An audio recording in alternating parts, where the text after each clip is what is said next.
Hello everyone. आज हम आपके एनसीईआरटी से एक्सरसाइज 9.1 का क्वेश्चन नंबर 16 देखने वाले हैं।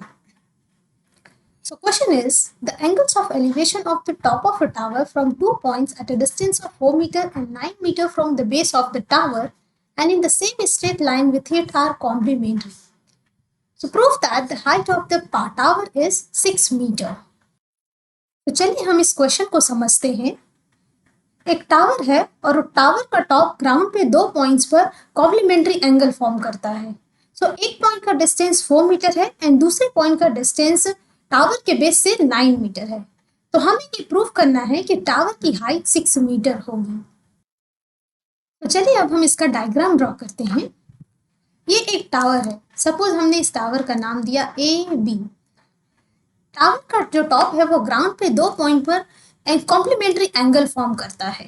सपोज ये 2 पॉइंट हम देते हैं C एंड D और ये दोनों एंगल का सम कॉम्प्लीमेंट्री है। पॉइंट C का टावर के बेस से डिस्टेंस 4 मीटर है एंड सेकेंड पॉइंट D का टावर के बेस से डिस्टेंस 9 मीटर है। सो हम कंसीडर करते हैं, let H be the height of this tower AB। H equals to height of this tower AB. Let's consider this angle ACB equals theta. अब angle ACB and angle ADB ये दोनों angle complementary angle form करते हैं। So we can write this angle ACB and angle ADB equals 90 degree. अब हमने consider किया है ACB की वैल्यू जो है थीटा है, तो हम क्या लिख सकते हैं, angle ADB equals 90 minus theta. Height find out करने के लिए इस ट्राइंगल ACB को कंसीडर करना होगा, बिकॉज हमें AB और BC की वैल्यू पता है। हम सभी को पता है कि हम परपेंडिकुलर और बेस के लिए टेंजेंट ट्रिग्नोमेट्रिक रेशियो का यूज करते हैं। So let's consider this triangle ACB। So we can write that tan theta equals AB by BC, and we know that value of AB is H and BC is 4.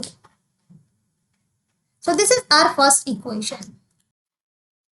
हमें यहाँ पे angle 90 minus theta पता है, angle D की value हमें पता है, और आप इस ट्राइंगल को देखेंगे, इस ट्राइंगल ABD को जब आप कंसीडर करेंगे तो आप देखते हैं कि हम इस लास्ट ट्राइंगल से भी इस AB हाइट की वैल्यू फाइंड आउट कर सकते हैं। तो अब हम कंसीडर करेंगे in triangle ADB। So we have tan 90 minus theta equals AB by BD. And we know that tan 90 minus theta equals cot theta. And value of AB is H and value of BD is 9 meter. So this is our equation 2. अब आप देख रहे होंगे कि अगर हम equation 1 और 2 का मल्टीप्लिकेशन कर दें तो हमें क्या मिलेगा, इस tan और cot एक दूसरे के इनवर्स होते हैं, तो ये कैंसल आउट हो जाएंगे और हमें H की वैल्यू मिल जाएगी।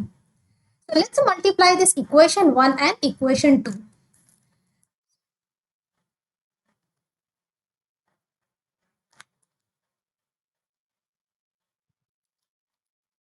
After multiplication, we'll get tan theta into cot theta equals H by 4 into H by 9.